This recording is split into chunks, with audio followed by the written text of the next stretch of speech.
Hi everyone, welcome to today's video. Today we're going to talk about frost seeding.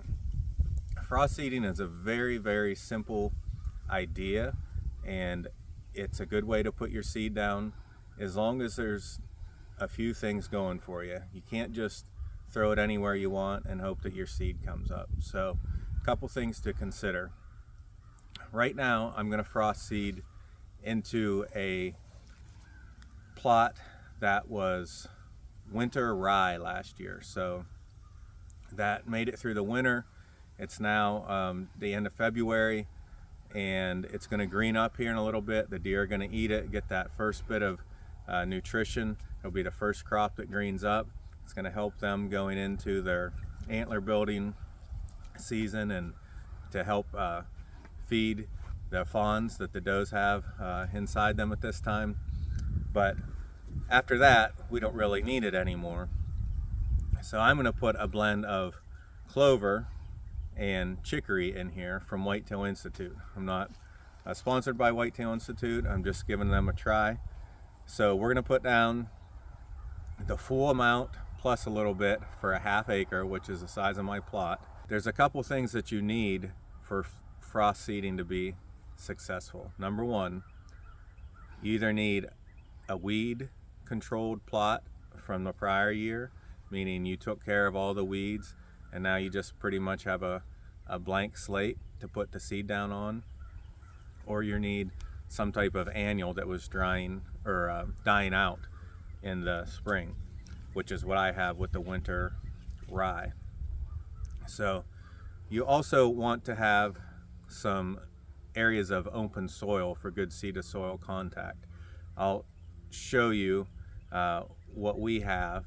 We have pretty good ratio of the winter rye versus bare soil, so it should work well. So that's what we're going to do. Now if you just have a blank slate, then you can go ahead and just spread it.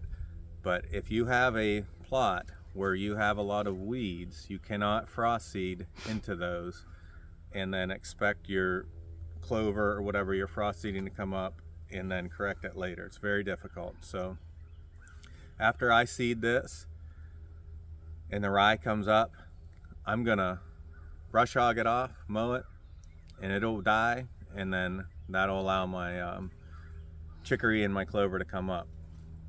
So it should be a pretty easy process. Now another thing is what time of year. Well, it doesn't really matter. The ideal time is when it's getting below freezing at night and getting above freezing in the day, which is perfect today. We just had a little snow last night.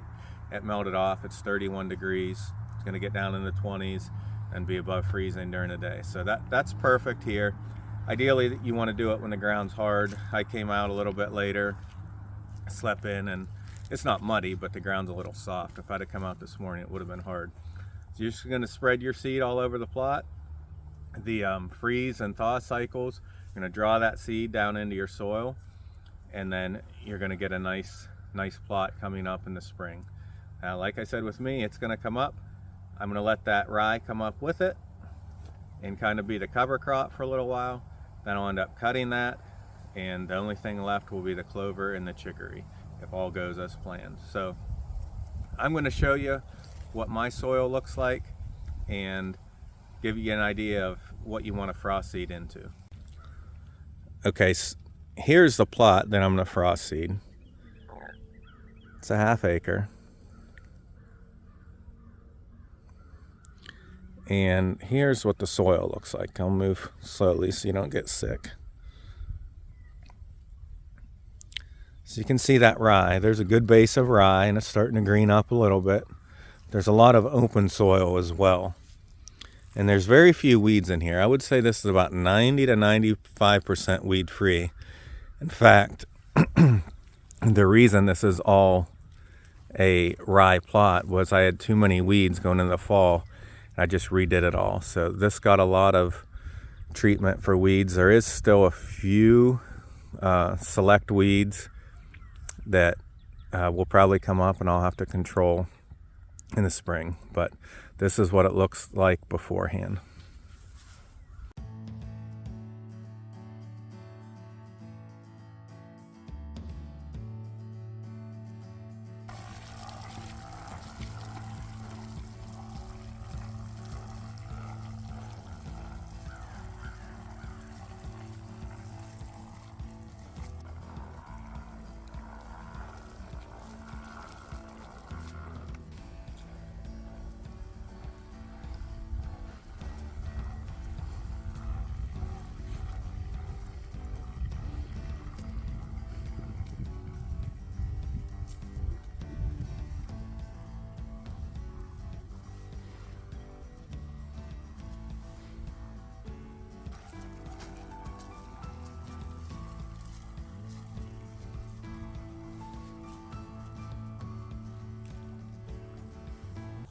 Okay, I just finished. It was pretty easy. I took about a half an hour to spread all the seed. I'm a little bit particular with that. I divide it up into a bunch of smaller increments and make sure that it covers my plot. So it went well. The only thing I didn't mention before, another reason that you would frost seed is if you had an existing clover plot and you were overseeding. That's another reason, but I'm starting one new.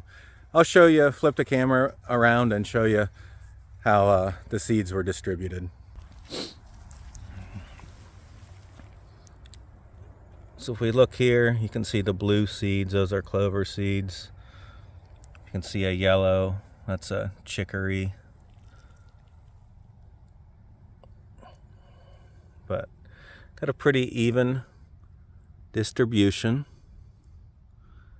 and I'm real happy with it. So we'll see how it does. I'll have to bring you back periodically and show you what it looks like. So this half acre plot is completely done.